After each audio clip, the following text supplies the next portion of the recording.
ಒಂದಾನೊಂದು ಕಾಲದಲ್ಲಿ ದ್ರಾವಿಡ ಧರ್ಮದ ಉನ್ನತ ಶಿಖರವೆನಿಸಿದ್ದ ನಿದುಗಲ್ಲು ಸಂಸ್ಥಾನದಲ್ಲಿ ಪುಟ್ಟಂಪಲೆ ರಾಮಣ್ಣ ಅನ್ನೋ ಒಬ್ಬ ನಿಷ್ಠಾವಂತ ಪ್ರಜೆ ಇದ್ದ. ಅವನಿಗೆ ಕುರಿಗಳನ್ನ ಸಾಕೋದು ಅಂದ್ರೆ ಬಹಳ ಪ್ರಾಣ.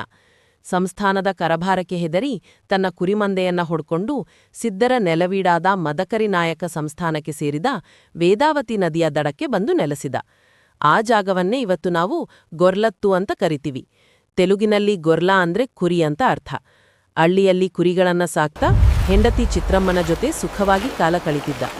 ಚಿತ್ರಮ್ಮ ಪ್ರತಿದಿನ ಗಂಡನಿಗೆ ಊಟ ತಗೊಂಡು ವೇದಾವತಿ ನದಿಯನ್ನ ದಾಟಿ ಹೋಗ್ಬೇಕಿತ್ತು.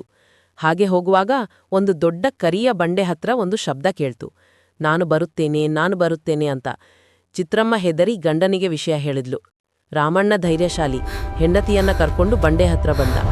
ಅವರಿಬ್ರು ಹತ್ರ ಬರುತ್ತಿದ್ದಂತೆಯೇ ಮತ್ತೆ ಅದೇ ಶಬ್ದ, ನಾನು ಬರುತ್ತೇನೆ ಅಂತ. ರಾಮಣ್ಣನಿಗೆ ಆಶ್ಚರ್ಯ, ಜೊತೆಗೆ ಭಯ. ಯಾರು ನೀವು, ಯಾಕೆ ಬರ್ತಾ ಇದ್ದೀರಾ, ನಿಮಗೇನ್ ಬೇಕು ಅಂತ ಕೇಳಿದ. ಅದಕ್ಕೆ ಆ ಶರೀರವಾಣಿ, ನಾನು ವರ ಮೂಡಿ ಬರುತ್ತೇನೆ ಅಂತ ಹೇಳಿತು. ದಂಪತಿಗಳು ತಪೋನಿಷ್ಠೆಯಿಂದ ಕರಿಯ ಕಂಬಳಿಯನ್ನ ಹಾಸಿ ಧೂಪ ಹಾಕಿ ಕಾಯೊಡೆದು ಕಣ್ಣುಮುಚ್ಚು ಕೂತ್ರು. ಸ್ವಲ್ಪ ಸೊತ್ತಿಗೆ ಸಿಡಿಲು ಬಡಿದ ಹಾಗೆ ಶಬ್ದ. ಆ ದೊಡ್ಡ ಬಂಡೆ 2 ಭಾಗ ಆಯಿತು.